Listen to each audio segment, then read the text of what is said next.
And so 10 weeks later, we finished up with a 122-page screenplay, feature length. And he said, "What happened to the biker gang?" I said, "I told you." I said, "They didn't help the story. They're gone." So anyway, it's making the rounds through Disney. And you know how long it takes.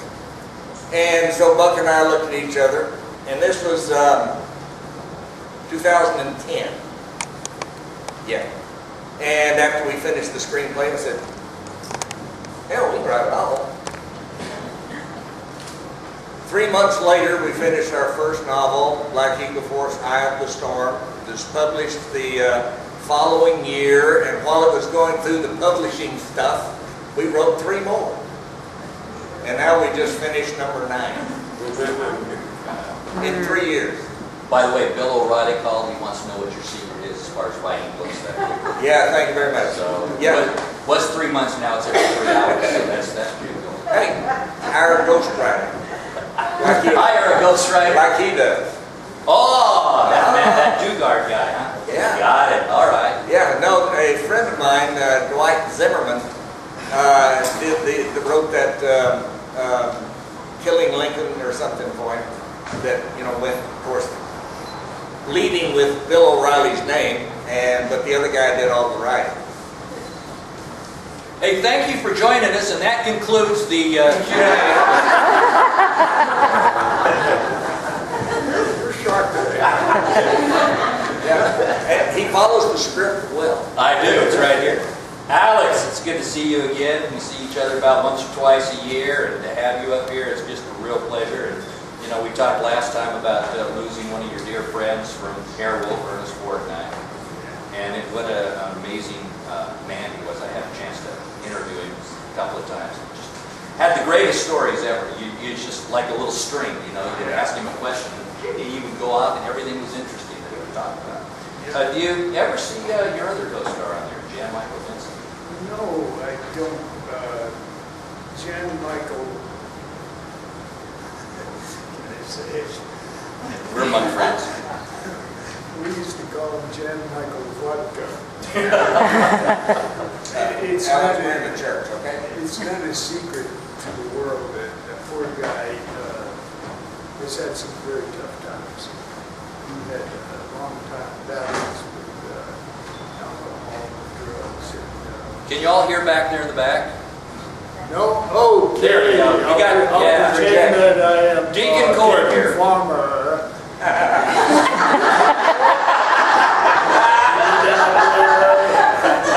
Yeah, so I was at the Golden Boot Awards.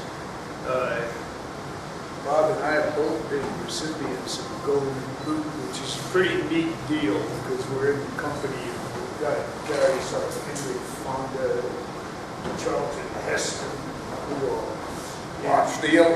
yeah.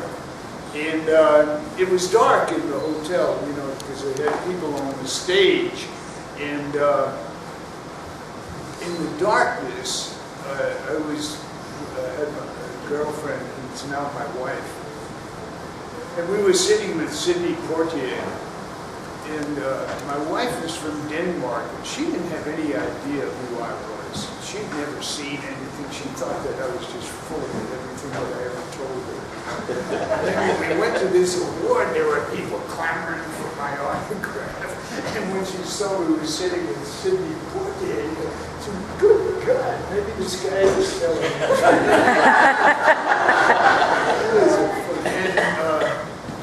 Anyway, in the dark, a figure comes to me, kind of crouching down, and he kneels right next to me, and he said, "Alex, how are you doing?" You know, kind of whispering a little bit.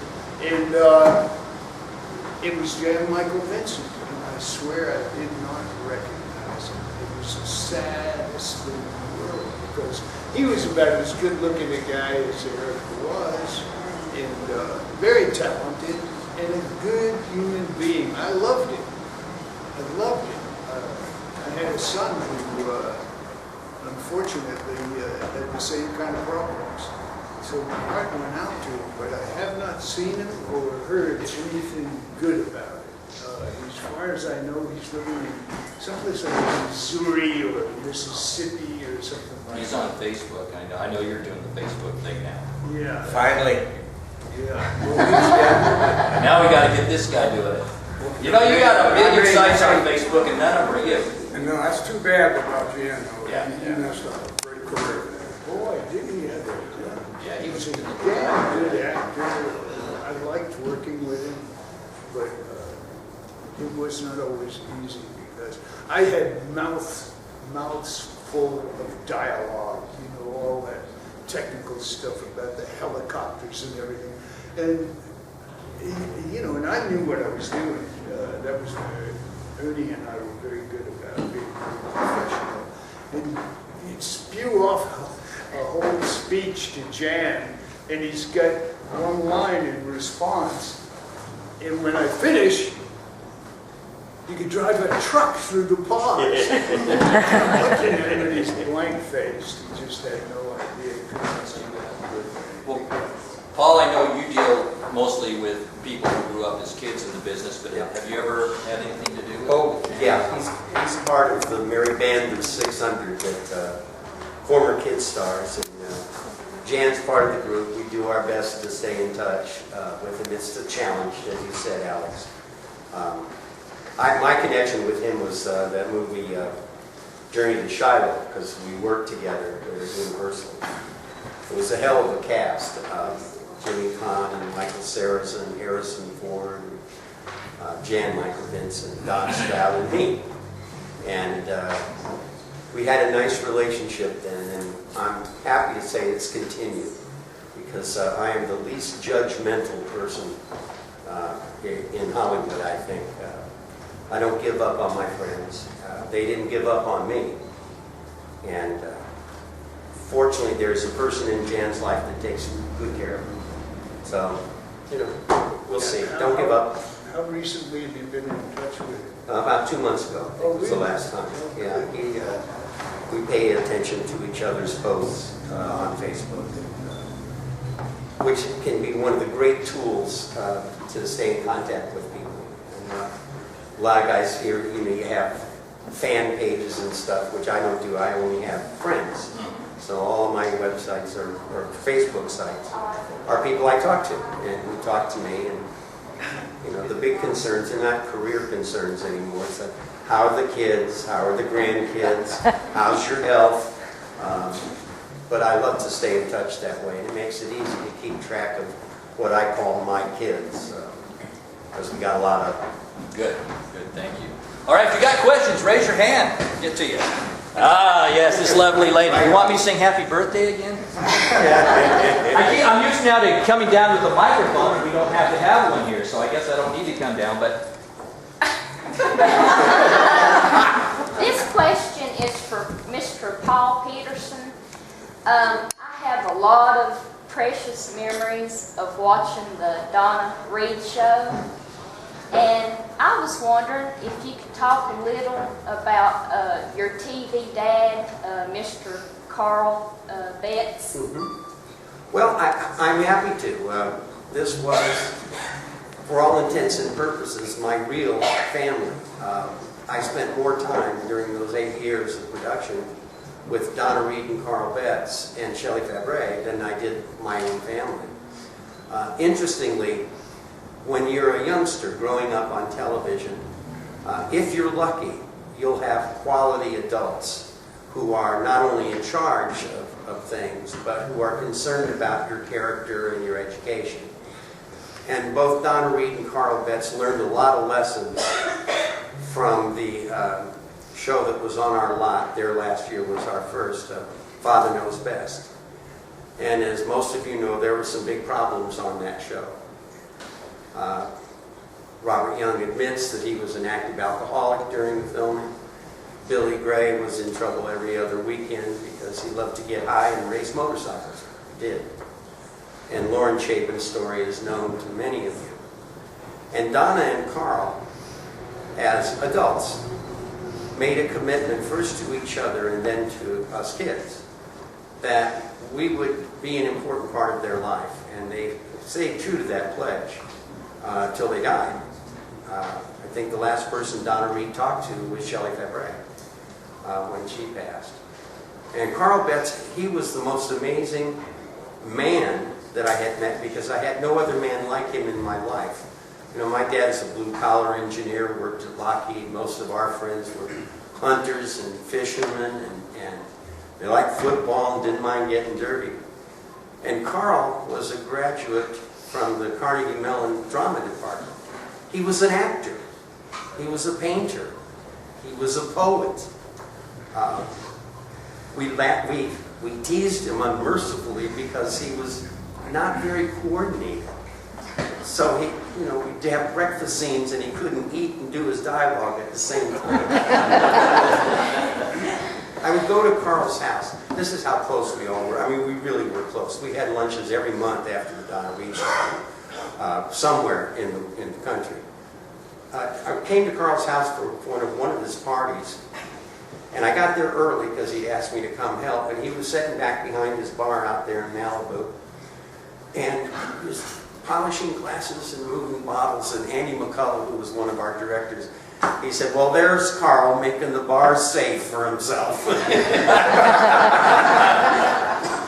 You didn't dare move anything on him. If you moved the chair, he would fall over. But he was a great guy. Oh, I could go on for stories, but it was a grand experience. And I share this part of it because I hope you understand. Melissa Gilbert and I are close friends, and she had Michael Landon as both her boss and the star of the show, and I had Donna Reed. And how lucky we were, because it could have been Roseanne Barr.